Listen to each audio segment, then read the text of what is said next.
오늘 본문이 고린도전서 1장 30절입니다. 지난주까지는 우리 창세기를 했는데 우리 오늘 새로운 가족 강식 형제님이랑 같이 하게 되면서 본문을 이걸로 정해봤어요. 이 말씀을 보면은 너희는, 이 말은 지금 바울이 고린도 교회에 있는 성도들한테 했는 말인데 동일하게 성령 안에서 말씀하신 거기 때문에 너희는 그러면 지금 하나님께서 우리에게 하시는 말씀이에요. 너희는 하나님으로부터 났어. 하나님으로부터 우리가 지연받아서 그리스도 예수 안에 있고, 예수 그리스도 안에 우리가 있다는 거예요. 있고, 또 예수님은 하나님으로부터 나와서 우리에게 예수님의 생명이 어떤 생명이냐면 우리에게 지혜의 생명, 의로움 생명, 거룩한 생명, 구원함의 생명이 되셨다고 하셨어요. 우리가 예수를 믿기 전에 그러면 예수의 생명이 없었을 때 지혜와 의로움과 거룩함과 구원함이 없었는데 우리가 예수 그리스도 안에 들어가서 예수 그리스도의 생명이 우리 생명이 되고 난 뒤부터는 그분이 우리 안에서 지혜가 되시고 의로움이 되시고 거룩함이 되시고 구원함이 되셨다라고 이렇게 말씀하고 있습니다. 그러니까 너희는 나 예수 믿어. 나 예수 믿고 예수님이 내 모든 죄를 사해 주셔서 난 천국 가. 이 정도가 아니라 주 안에서 자랑하라는 거예요. 그러니까 주님이 우리 생명이 되시기 때문에 내가 이렇다는 게 아니라 주님을 주 안에서 자랑하라는 거예요. 주님이 내 안에 계시다는 것을 자랑하라는 것입니다. 자, 이 본문을 이렇게 설명을 하면서 우리는 예수님을 뭐라고 부르죠? 강식인이 예수님 부를 때 뭐라고 부르죠? 그러고 또 보통 주님이라고 부르죠. 예, 주님이라고 부릅니다. 주님이라는 말 속에는 이미 예수님과 나 사이에 뗄래야 뗄 수 없는 관계가 맺어졌다는 의미가 포함되어 있습니다. 그러니까 나의 인생의 주인은 예수 그리스도이십니다. 이렇게 고백하는 거예요. 나의 인생의 주인은 예수 그리스도이십니다. 이런 고백이 가능한 것은 뭐냐 그러면은 죄의 삭은 사망이다. 죄의 삭은 사망이다 라는 진실 앞에서 우리가 꼼짝도 못하고 사형 선고를 받고 이미 죽었던 나를 다시 살리시기 위해서 죄의 주인인 마귀에게 예수 그리스도 당신의 몸값을 지불하고 사탄에게서 우리를 빼앗아 와서 살리셨기 때문에, 살리시면서 하신 말씀이 너는 내 것이다. 내가 오늘날 너를 낳았도다. 이렇게 하시는 분의 것이기 때문입니다. 그래서 나의 인생의 주인은 예수 그리스도이십니다. 이렇게 고백할 수 있는 거예요. 이해가 가시죠?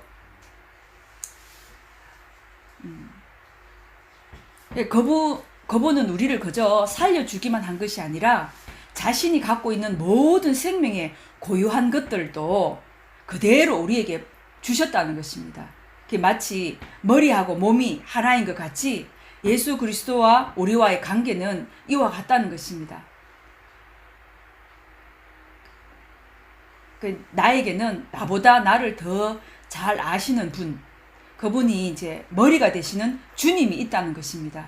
그게 얼마나 안심이 되고 담대해지는 말씀인지 알 수 없습니다. 그래서 우리는 지금 성경을 하나님의 말씀이라고 인정하고 그분의 말씀을 지금 배우고 듣고 있습니다. 이와 같이 귀신을 섬기는 사탄교라고 있어요. 우리는 기독교인데 사탄교도 있어. 사탄교에서는 자기들이 보는 바이블, 성경이 있어요.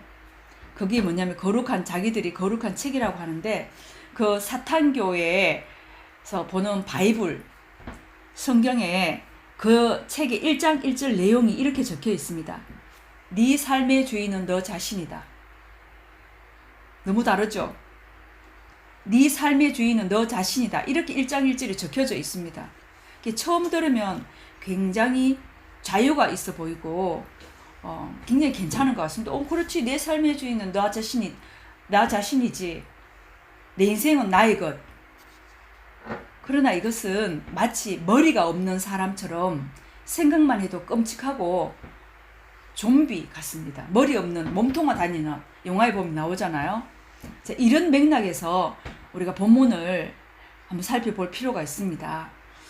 예수 그리스도의 생명의 구성 요소가 무엇이며 그 가치는 어느 정도인지를 알아보겠습니다.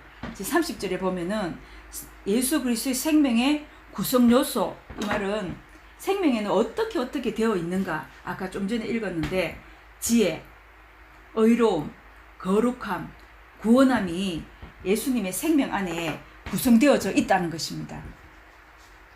그 생명이 우리 속에 지금 들어와 있다는데 우린 잘 인식을 못 하잖아요. 그 구성 요소 중에서 오늘은 지혜라는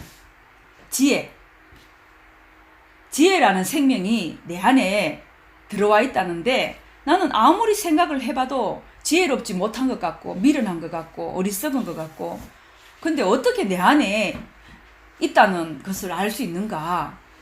여러분 이런 생각 안 해보셨어요? 나 이것 때문에 처음에 그 목사님한테 말씀을 배울 때 너희 예수 그리스도의 지혜가 너희 안에 있다 이러는데 나는 일하는 게 보면 실수하고 죄 짓고 계속 잘못을 하는 거야. 내가 뭐가 지혜롭나? 있는 것 같지가 않은 거예요. 내 안에 있다는 것을 알 수 있는 방법은 한 가지뿐이라는 것입니다. 지혜를 사용해 보면 알 수 있다는 것입니다. 그러니까 이것이 눈에 보이는 물건이라고 하면은 이것이 지혜입니다 할 수 있지만 이것은 생명이기 때문에 내가 표현해내는 어떤 행동에서 나타나야지만 저 사람이 지혜 있구나. 이런 걸 보고 지혜라고 하는구나. 우리가 알 수 있지 않습니까? 그죠? 그런데 많은 사람들은 이 지혜라는 생명이 이 말은 다른 말로 하면은 예수님이 자기 생명을 가지고 오셔가지고 자신을 좀 써달라고 불러도 멸시하면서 무시한다는 것입니다. 지혜가 있으면 얼마나 유익한데 어떻게 그럴 수 있겠습니까? 어떻게 지혜라는 생명이 와서 나를 좀 써달라고 하는데 우리가 멸시하고 무시할 수가 있겠습니까? 지혜가 주는 유익이 얼마나 많은데요. 그렇지 않습니까? 근데 한번 찾아보겠습니다. 우리가 얼마나 어떻게 무시하고 있는지를. 잠언 1장을 한번 찾아보겠습니다. 잠언 천천히 잠언 가면 시편, 잠언, 전도서.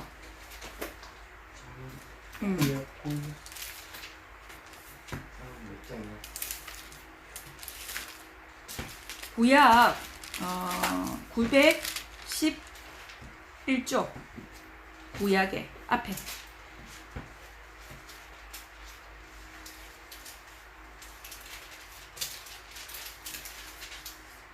시작했어? 1장. 1장. 1장이요. 찾았어요? 잠언 1장 찾았습니까? 예. 네. 제가 7절을 읽겠습니다. 1장 7절. 여호와를 경외하는 것이 지식의 근본이거늘 미련한 자는 지혜와 훈계를 멸시하느니라. 그렇게 적혀 있죠? 미련한 자는 지혜와 훈계를 멸시한답니다. 자, 여기 보면 여호와를 경외하는 것이 저 뒤편에 나가 보면은 지식의 근본이거늘 이런 말이 있어요. 여기 잠언 9장 10절에 보면 있습니다. 찾지 마세요. 9장 10절에 보면 여호와를 경외하는 것이 지혜의 근본이거늘 미련한 자는 지혜와 훈계를 멸시하느니라. 그러니까 하나님을 잘 섬기면 지식을 습득하는데 아주 탁월해집니다. 그래서 연구하고 막 이렇게 지식을 습득하는 분들을 보면 하나님을 잘 섬기는 분들이 프로테이지 가운데 많습니다. 이것이 근본이 된다 했는데 달리 말하면은 여호와를 경외하는 것이 지식의 기본이 된다. 이런 말 뜻을 바꿔서 할 수 있습니다. 자, 그 다음에 1장 20절에 보면 지혜가 길거리에서 부르며 광장에서 소리를 높이며 시끄러운 골목에서 소리를 지르며 성문 어귀와 성중에서 그 소리를 발하여 이르되 너희 어리석은 자들은 어리석음을 좋아하며 거만한 자들은 거만을 기뻐하며 미련한 자들은 지식을 미워하니 어느 때까지 하겠느냐. 24절에 또 이렇게 말씀하고 있습니다. 1장 24절. 전사님 한번 읽어주시겠습니까? 1장 24절.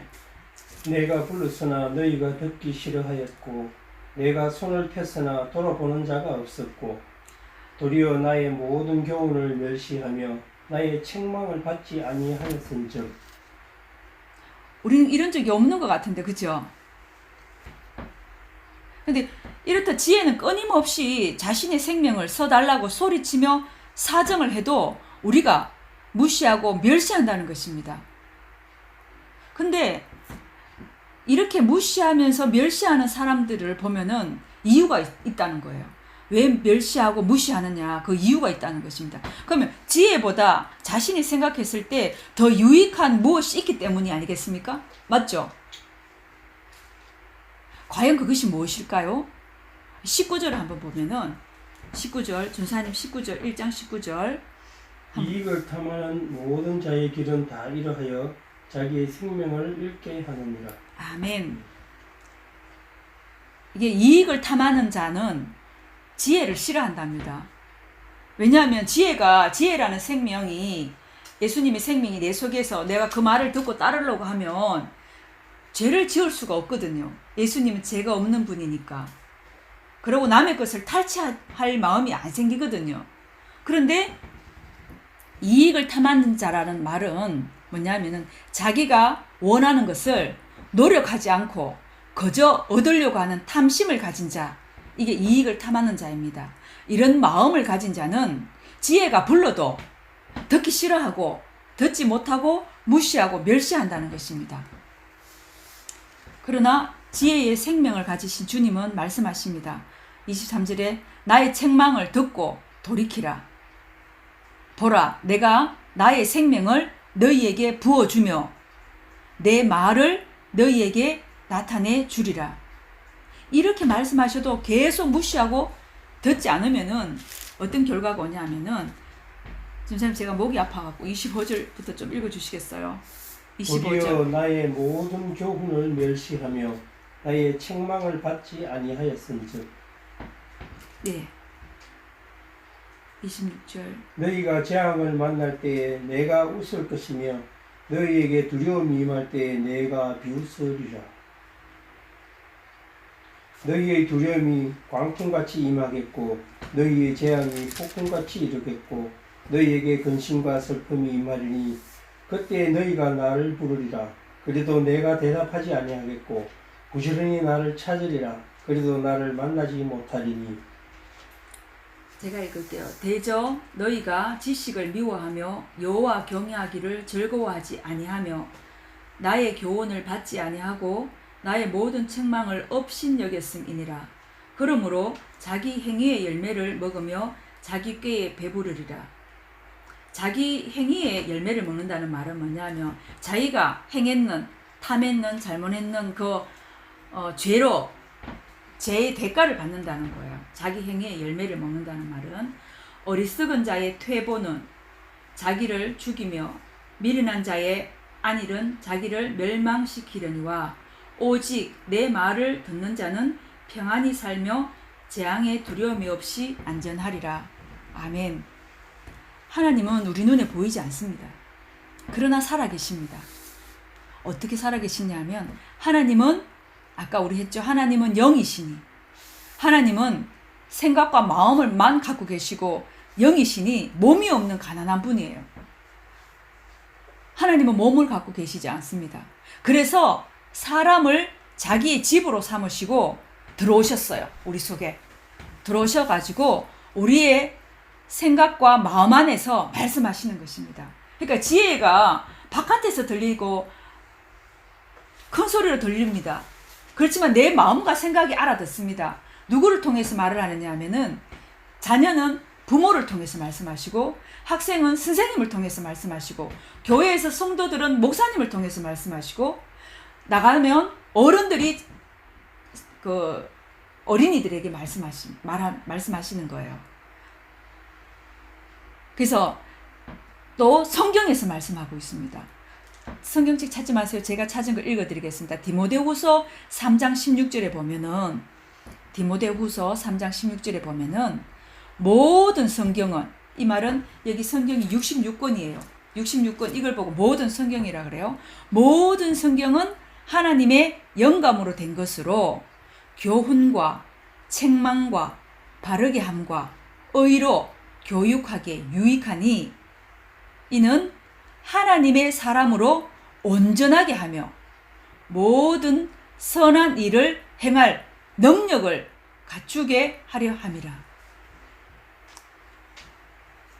책망을 받지 않는 사람은 아까 말했듯이 너의 인생은 너의 것이야 라고 했는 머리가 없는 자입니다. 책망을 받는다는 것, 징계를 받는다는 것은 너무나 행복한 일입니다. 제가 어릴 때 엄마 말을 정말 안 들은 사람이에요.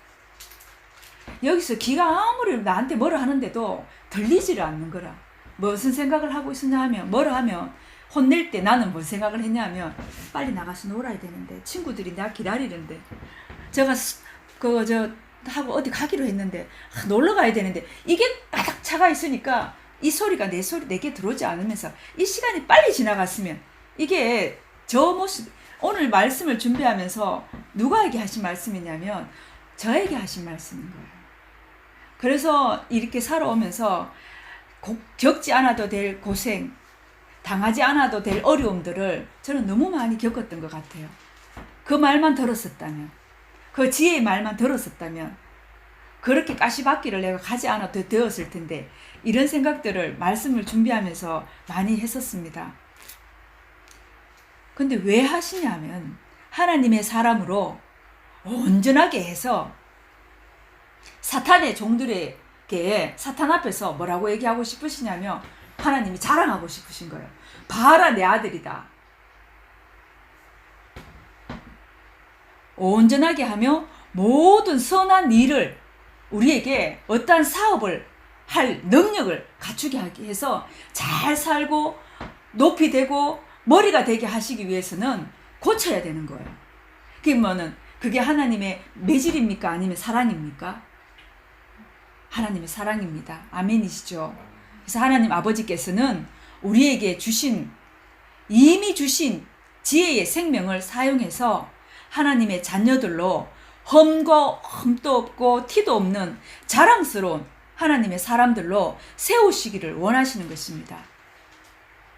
그래서 아까도 말했듯이 네 삶은 주인은 너 자신이야 라고 가르치는 사탄 앞에 나의 인생의 주인은 그리스도 예수이십니다 고백하는 자로 세우시기 원하시고, 그런 자는 참으로 복된 자입니다. 우리가 어긋난 길로 들었을 때 홀로 두지 아니하시고 고생이라는 어떤 것들을 통해서 하나님을 다시 찾게 하시고, 그래서 교회로 이끄시고 하나님 말씀을 보게 하시고 의로운 사람으로 만들어서 지금보다 내년에는, 그 후년에는 더 반듯하고 어떠한 일을 맡겨도, 어떠한 사업을 맡겨도 해낼 수 있는 그런 하나님의 자녀들로 삼으시고자 우리를 이렇게 교훈하시는 하나님, 그 주님을 찬양합니다. 기도하겠습니다. 주님 감사합니다. 이 말씀은 이 종이 들어야 될 말이고 우리 송지원교회 성도들이 들어야 할 말입니다. 왜 이 말씀을 주셨느냐 하면 앞으로 우리가 받아 누려야 될 복들이 너무나 많고 하나님 앞에 하나님의 일들을 해야 할 것들이 너무나 많기 때문에 우리를 세워나가시는 줄로 믿습니다. 하나님 아버지, 우리를 책망해 주셔서 감사하고 징계해 주셔서 감사합니다. 이제는 지혜가 부를 때에 멸시하지 아니하고 무시하지 아니하고 들을 수 있는 가난한 마음을 허락하여 주시옵소서. 귀를 열어주시고 그 말씀을 들을 때에 우리가 생명이 자란다는 것을 마음속에 간직하고 그 말씀대로 아버지 하나님 행동할 수 있는 저희들 되게 하여 주시옵소서. 감사할 때 예수님의 이름으로 기도드리옵나이다. 아멘. 봉헌 찬양 드리겠습니다. 일어나 보라. 저쪽으로 좀 보내줘. 네.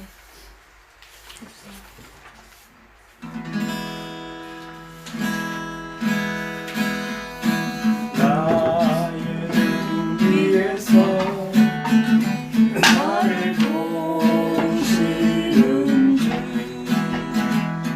나의 인생 길에서 지치고 고나여 매일처럼 서러워하고 싶을 때 나를 밀어주시네. 아멘.